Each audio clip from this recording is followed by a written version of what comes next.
Meanwhile, U.S. President Donald Trump says he has no knowledge of the website Wikileaks after the whistleblowing site's founder, Julian Assange, was arrested in Britain. The 47-year-old had been living in the Ecuadorian embassy in London since 2012, but was ejected Thursday and taken into custody. Assange has long claimed that he could face prosecution in the U.S. over the publishing of confidential government information. As Henry Ridgwell reports, the arrest sets up a complex legal battle. After 82 months inside the Ecuadorian embassy, Julian Assange was forcibly removed by British police Thursday morning. Ecuador said Assange had broken asylum conventions by continuing to interfere in other countries' affairs. U.S. President Donald Trump was questioned on the arrest Thursday. I know nothing about Wikileaks. It's not my thing. And I know there is something having to do with Julian Assange. I've been seeing what's happened with Assange, and that will be a determination, I would imagine, mostly by the Attorney General, who's doing an excellent job. So he'll be making a determination. On the campaign trail in 2016, Donald Trump repeatedly referred to Wikileaks after it published hacked emails from the Democrats' National Committee. WikiLeaks! I love WikiLeaks!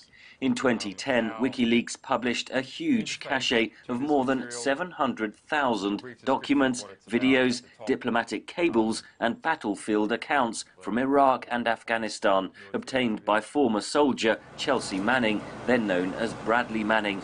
They detailed civilian casualties, along with details of suspected terrorists held at Guantanamo Bay, Cuba. Assange sought asylum in the Ecuadorian embassy in 2012 after facing rape charges in Sweden, which have since been dropped. He predicted that he would face extradition to the United States. As WikiLeaks stands under threat, so does the freedom of expression and the health of all our societies. The United States accuses Assange of conspiring with Manning to access classified information on Department of Defense computers. Freedom of the press is protected under the First Amendment of the U.S. Constitution, so the precise charges against Assange will be key, say legal analysts. So if you break the law while you gather information, that is not protected by the Free Speech Clause. If, however, you publish information, even if someone else has illegally obtained it, the Free Speech Clause does come into play.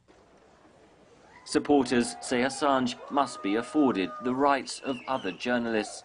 It smacks of double standards. It has the whiff of a vendetta against WikiLeaks and Julian Assange. British judges will now decide on whether to fulfill the U.S. extradition request. I have faith in the British justice system, and I think he will argue that this is a breach of his right of freedom of speech. Assange will first face sentencing for failing to surrender to UK courts. Meanwhile, one of the Swedish women who made the rape accusations against Assange has requested that the case be reopened, further complicating the legal case against him.